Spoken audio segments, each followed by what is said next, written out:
Dear parents, RSV virus is back.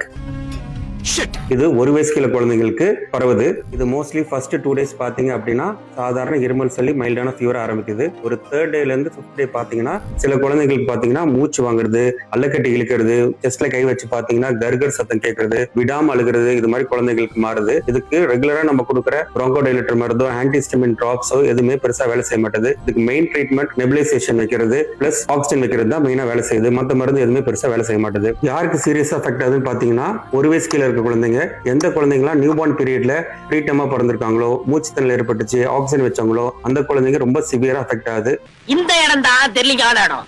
மனசை தேத்திக்கங்க, பயந்துறாதீங்க. இந்த RSV virus school படிக்கிற பசங்க, பேரண்ட்ஸ் இல்ல கேர் கிவர்ஸ் அவங்க மூலியமா தான் குட்டி குழந்தைங்களுக்கு எல்லாம் பரவுது. இந்த வைரஸ் அஃபெக்ட் ஆன குழந்தைங்களுக்கு மேக்ஸிமம் 2 to 3 weeks கூட ஆகுது. நிறைய குழந்தைங்களுக்கு ICU அட்மிஷன் கூட தேவைப்படுது. அதனால குழந்தைங்களை பாத்தீங்கன்னா தளிர்மல் இருக்கும் கூட பழக விடாதீங்க, கூட்டமான இடத்துக்கு கூட்டு போகாதீங்க. இது மாதிரி less than 1 year கீழே இருக்க குழந்தை பேரண்ட்ஸ்க்கு இந்த வீடியோ ஷேர் பண்ணுங்க. எல்லாரும் சேஃபா இருங்க. தேங்க்யூ.